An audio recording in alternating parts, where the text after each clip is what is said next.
बरं, करूया का सुरुवात आता? रामकृष्ण हरी. रामकृष्ण हरी. ऐका, लक्षात घ्या. हे जे झाड आहे त्या झाडाचं नाव आहे नांद्रूप. हे झाड तुकाराम विजयच्या दिवशी दिवसा परावरून 5 मिनिटांनी आपोआप हलल्या जातं. म्हणजे फाल्गुन वद्य द्वितीया होळी पौर्णिमा झाल्याच्या नंतर 2 दिवसांनी तुकाराम बीज असते. तर त्या दिवशी इथं 2 ते 3 लाख यात्रा असते. त्या दिवशी हे झाड दिवसा परावरून 5 मिनिटांनी आपोआप हलल्या जातं. आणि तुम्ही गावामध्ये गेला की तिथं पांडुरंगाची स्वयंभू मूर्ती आहे. पंढरपुरावरना देव या ठिकाणी आले. आपल्याला दिहू आणि पंढरी अशी दोन्ही क्षेत्र घडली जातात. आणि तिथे एक शिळा मंदिर आहे. शिळा मंदिर म्हणजे असं की ज्या वेळेला रामेश्वर भट्टांनी इंद्रायणीच्या डोहामध्ये ग्रंथ बुडवले त्या ठिकाणीच नाही एक मैलावरती यावं.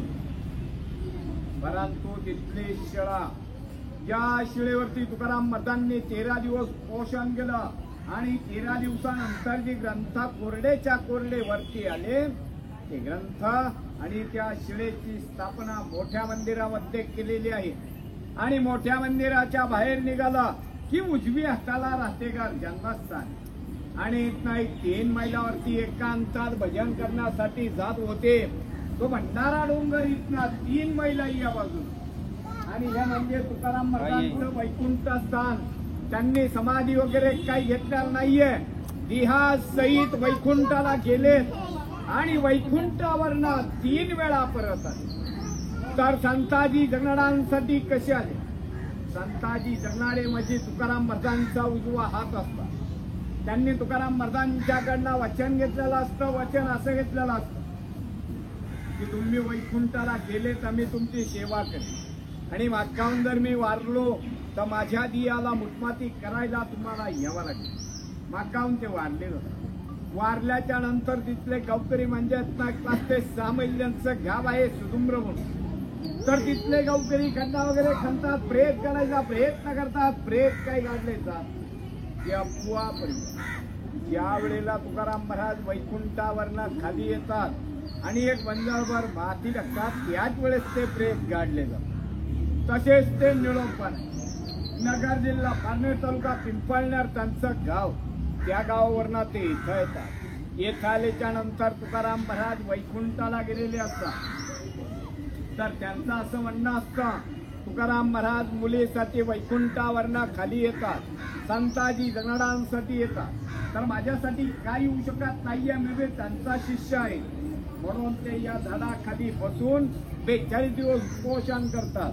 तर त्यांचे 42 दिवस उपोषण पूर्ण झाल्याच्या नंतर त्यांना स्वतः पांडुरंग भेटतात. तर ते पांडुरंगाला अभंगाद्वारे असे म्हणतात, येथे तुझा लागी बोलाविले कोणी प्राथुल्या वाचुनी आला शिका, निळा म्हणे आम्ही न ओळखीचे देवा तुकयाचा धावा करतो.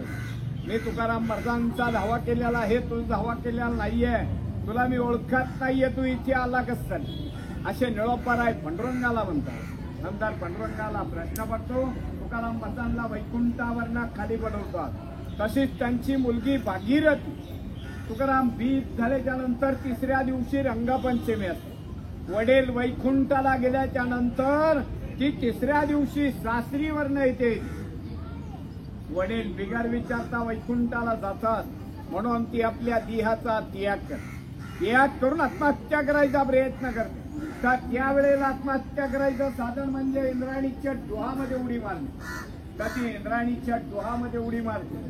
उडी मारल्याच्या नंतर पांडुरंग स्वतः मत्स्य अवतार धारण करतात आणि तिला ते वरचेवर तारतात. तारल्याच्या नंतर रंगपंचमीच्या दिवशी मुलीची आणि तुकाराम महाराजांची भेट होती. बस मी तुकाराम महाराजांच्या घराण्यातला इथला पुजारी, माझी स्वतःची 10वी पिढी चालू आहे. इथे तुकाराम महाराजांना पांडुरंगाला नैवेद्य करून रोज सकाळी महापूजा केल्या जाते. काय आपली इच्छा असली दक्षिणा दिले तर घेतली जाते, नसले तर जबरदस्ती नाहीये. तर त्यांचा शेवटचा भंग जातेवेळेचा असा आहे, आम्ही जातो तुम्ही कृपा असू द्यावी, सकाळ सांगावी विनंती माझी. वाढ वेळ झाला उभा पांडुरंग वैकुंठा श्रीरंग बोलावितो, अंतकडे वेठू अम्मासी पावला कुडी स्वैत झाला गुप्त तुझा. बोला तुकाराम महाराज महाराज की जय.